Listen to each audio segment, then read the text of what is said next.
मकाबियों का दूसरा ग्रंथ अध्याय 1। शिविर पर मनाने का अनुरोध। मिस्र के यहूदी भाइयों को नमस्कार।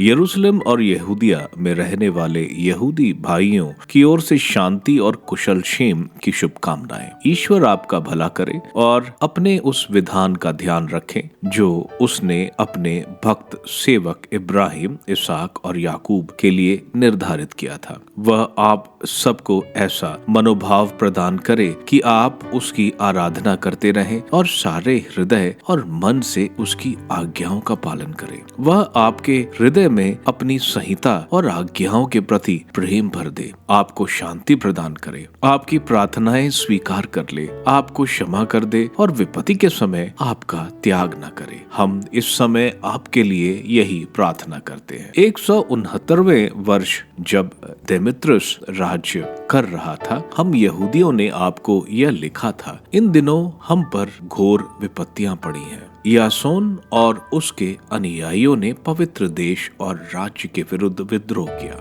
मंदिर का फाटक जलाया और निर्दोष रक्त बहाया है। तब हमने प्रभु से प्रार्थना की और उसने हमारी सुनी। हमने होम बलि और अन्न बलि चढ़ाई, दीप जलाए और भेंट की रोटियां मंदिर में रख दी। अब हम आपको फिर पत्र लिखकर 188वें वर्ष के किस्लेव महीने में शिविर पर्व मनाने का अनुरोध करते हैं। शुभकामना आर्तिबुलस को, जो अभियाजित याजकों के वंश तथा राजा पोतिमुलस के गुरु हैं, और मिस्र के यहूदियों को, यरूशलेम और यहूदियों के निवासियों तथा यूदा और परिषद का नमस्कार। आप स्वस्थ और साआनंद रहें। एंटियोक की हत्या का वर्णन। ईश्वर ने घोर विपत्तियों से हमारी रक्षा की और वह राजा के विरुद्ध हमारा सहायक रहा, इसलिए हम उसके बहुत कृतज्ञ हैं। उसने स्वयं उन लोगों को भगा दिया जो पवित्र नगर पर आक्रमण करने आए थे। उस सेना का सेनापति एक ऐसी सेना लेकर जो अजय जैसी लगती थी फारस गया था और वहां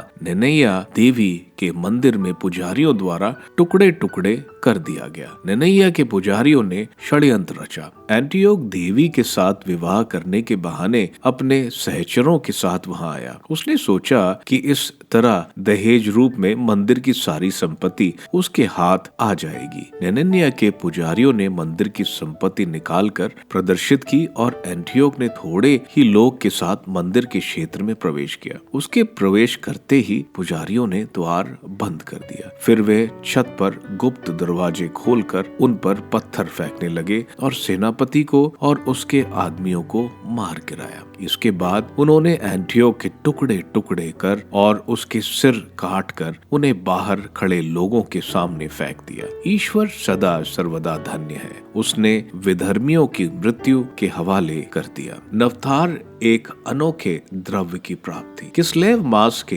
25वें दिन हम मंदिर के शुद्धिकरण का उत्सव मना रहे हैं। आपको इसकी सूचना देना हमने उचित समझा, जिससे आप शिविर पर्व और उस अग्नि का स्मरणोत्सव मनाएं जो उस समय प्रकट हुई जब मंदिर और वेदी के निर्माता नेहमिया बलिदान चढ़ाते थे। जब हमारे पूर्वज फारस में निर्वासित किए जा रहे थे तो उस समय के भक्त याजकों ने चुपके से वेदी की अग्नि को एक सूखे कुएं की एक ऐसी गुफा में छुपा दिया जिसका पता किसी को नहीं चल सका। बहुत वर्ष बाद ईश्वर को यह उचित जान पड़ा कि फारस के राजा द्वारा वापस भेजे हुए नेहमिया ने उन याजकों के वंशों को बुला भेजा जिन्होंने आग छिपाई थी और उसे ले आने का आदेश दिया। लेकिन उन्होंने आकर कहा कि हमें वहां आग नहीं बल्कि गदला पानी मिला है। तो नेहमिया ने उन्हें उसे ले आने को कहा। जब बलिदान की पूरी सामग्री रखी जा चुकी तो नेहमिया ने याजकों से कहा कि वे लकड़ी और उस पर रखे हुए चढ़ावे पर वह पानी उड़े लें।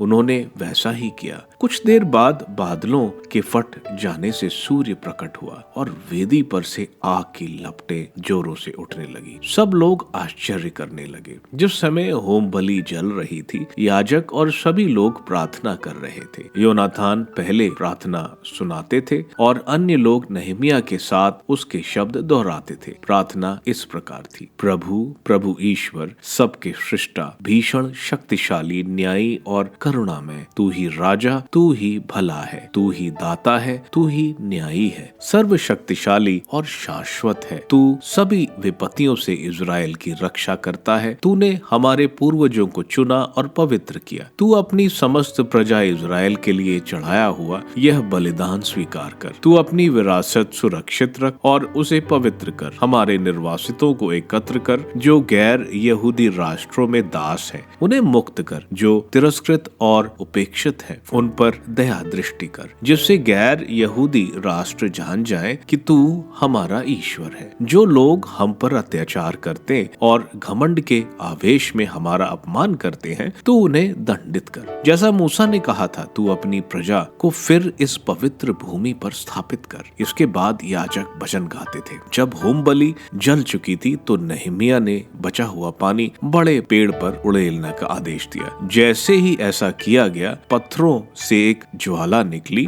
जो होम बलि की वेदी से उठने वाली प्रखर ज्योति में विलीन हो गई। इस घटना की चर्चा फैल गई। फारसियों के राजा को भी बताया गया कि उस स्थान पर जहाँ याजकों ने आग छिपा रखी थी, वहाँ वह पानी मिला था जिससे नहमिया और उसके साथियों ने होम बलि की सामग्री का शुद्धिकरण किया था। इस पर राजा ने घटना की जांच कराने के बाद वह स्थान घेर दिया और उसे पवित्र घोषित किया। राजा को उस स्थान से बहुत आमदनी होती थी और उसमें से वह उन लोगों को एक बड़ा हिस्सा देता जिन्हें उसने उस स्थान की देखरेख का प्रबंध सौंपा था। नहमिया के आदमियों ने उस द्रव्य का नाम नफ्तार रखा, जिसका अर्थ है शुद्धिकरण। प्राय लोग इसे नफ्ताए कहते हैं।